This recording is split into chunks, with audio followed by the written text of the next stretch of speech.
vamos a avanzar con más información. En Colombia, este viernes se cumplió el día D+30, en el que, según el acuerdo pactado en La Habana entre el gobierno de Colombia y las FARC, los miembros de la guerrilla ya deberían estar en las 23 zonas campamentarias y veredales, pero la demora en la adecuación de estas áreas ha llevado a las partes a dilatar el plan. Mientras tanto, el Congreso colombiano, el miércoles 28 de diciembre, aprobó la ley de amnistía para los guerrilleros de las FARC involucrados con delitos políticos. Una vez el presidente Juan Manuel Santos sancione esta ley, las FARC deben entregar los listados completos de sus integrantes para establecer cuántos se verían beneficiados por esta nueva ley. Una amnistía de jure para toda la tropa que se encuentra hoy libre, que simplemente cuando se entreguen los listados de quienes están concentrados en las zonas veredales comenzarán a acceder al beneficio de la amnistía. Hoy hay condenados y procesados de las FARC en las cárceles. Quienes no hayan cumplido 5 años de pena en las cárceles podrán, al sancionarse esta ley, tendrán que ir a las zonas veredales transitorias donde están concentradas las FARC, obviamente bajo la vigilancia del IMPEC, y allí en esas zonas veredales transitorias permanecerán hasta tanto entre en funcionamiento la Jurisdicción Especial de Paz. La ley también contiene un tratamiento judicial especial para los integrantes de la fuerza pública, presos en cárceles militares o investigados por delitos relacionados con el conflicto. Con esta ley, en su capítulo de renuncia a la persecución penal y de libertad provisional, damos solución a alrededor de 5.000 casos en materia militar y policial que están sub judice, y alrededor de 1.200 de nuestros hombres que estarán gozando de la libertad provisional en los próximos 60 a 90 días por pena cumplida, dado que para los delitos más graves deberán haber cumplido 5 años de pena privativa de la libertad. Esta ley es el primer instrumento aprobado por el Congreso de la República para la implementación de los acuerdos con las FARC, que permitirá activar el cronograma de desarme, desmovilización y reincorporación de esta guerrilla en los próximos 6 meses.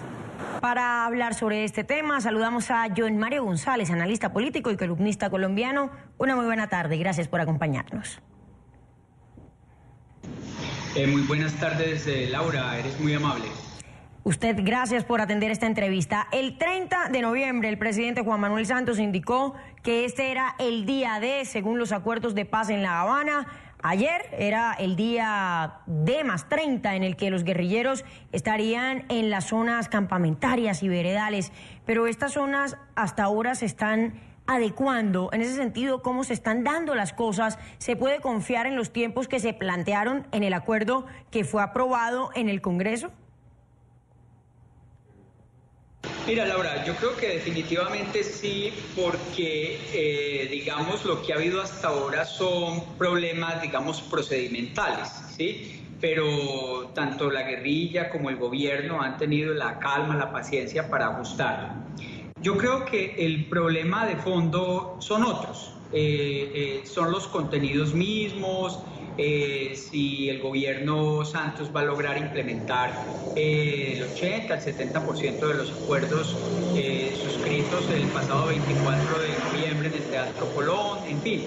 Pero digamos, lo que ha habido en estos días son vicisitudes normales, problemas de adecuación de las zonas de concentración, digamos, la falta de parte de las FARC de la confianza en que definitivamente la ley de amnistía, como se aprobó esta semana, iba a salir o no. Entonces yo creo que ahí no hay un problema de fondo, Laura, por ahora, en ese tema. Ahora, esta semana el Senado y la Cámara de Representantes aprobaron la ley de amnistía e indulto para las FARC. Según lo dijo el ministro del Interior, el señor Juan Fernando Cristo, están dadas las garantías jurídicas para que en 150 días las FARC estén desarmadas. Es decir, que en 150 días las FARC estarán desmovilizadas, ya serán un partido político. Mejor dicho, ¿qué puede esperar el país? Sí, es decir, la ley de amnistía, en el fondo el país, la mayoría del país, incluido el Centro Democrático, la apoyó. Lo que no ha apoyado el Centro Democrático es la conexidad del narcotráfico con el delito político. pero lo que se aprobó esta semana en el Congreso pues no incorpora el narcotráfico como un delito político, por ende la ley de amnistía, en mi opinión, es una ley aceptada por la mayoría de los colombianos.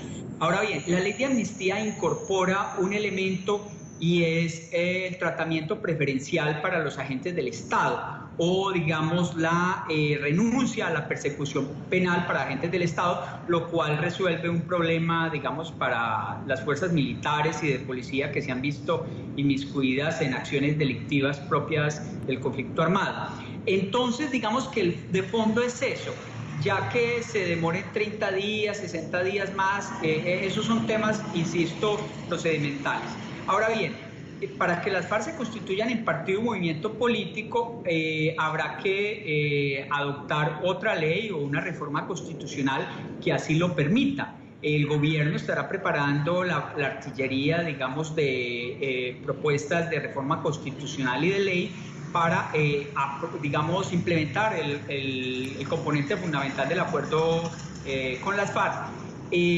O algunos serán propios de decreto presidencial, pero para efectos de que las FARC se constituyan en partido o movimiento político, lo mínimo es una reforma de ley, pero para las circunscripciones especiales de paz y las curules para las FARC, tanto en Senado y Cámara, es necesaria una reforma constitucional.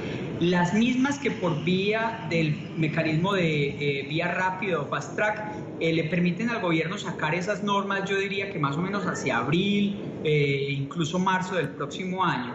Es decir, que estaríamos viendo que las FARC estén en la arena política hacia ya junio del próximo año, ambientando lo que ellos han dicho es una propuesta de gobierno de transición. Pero ya, digamos, a partir de ahí ya es debate propiamente político. Lo que te estoy señalando son más o menos lo que veo yo, los tiempos y lo que puede suceder de aquí hacia marzo o abril del próximo año.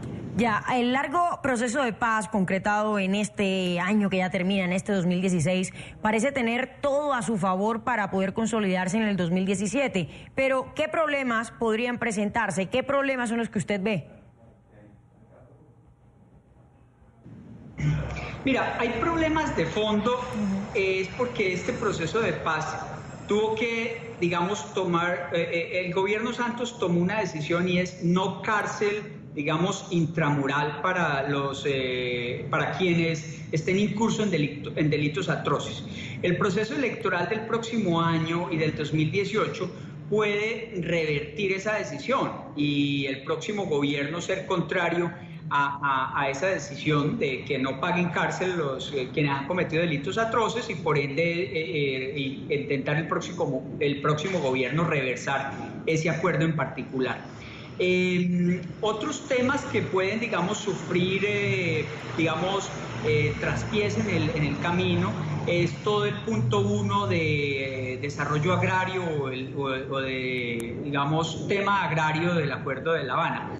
¿Por qué? Porque implica una cantidad de programas que implican gasto público, gran gasto público, y en muchos de los casos no estuvieron debidamente, digamos, analizados con los programas que ya tiene el gobierno a ese respecto en materia de desarrollo agrario. Entonces yo creo que ahí va a haber discusión, ya sea en el Congreso el próximo año con los proyectos de ley que el gobierno presente, o si hubiera, digamos, algún tipo como de pupitrazo de parte de la Unidad Nacional y desatendiera el llamado de la oposición o las objeciones que tenga la oposición en ese punto de desarrollo agrario, pues hacia adelante pudiera tener complicaciones. Otro punto también es el de sustitución de cultivos ilícitos. Creo que hay en el Acuerdo de La Habana, el punto 3 de sustitución de cultivos ilícitos, le da un tratamiento muy benigno a las comunidades que, digamos, estén inmersas en el cultivo de, digamos, de matas de coca, de estos, digamos, de droga. Y creo que el gobierno no puede renunciar a una postura en las actuales circunstancias, digamos, de fuerza. Entonces ahí puede haber también una reversión a futuro del contenido mismo de los acuerdos del 24 de noviembre del Teatro Colón. Por su tiempo, gracias. Para NTN 24, para la tarde, fin de semana, John Mario González, analista político. Muy amable, un feliz fin de año. Muchas gracias a todos los televidentes.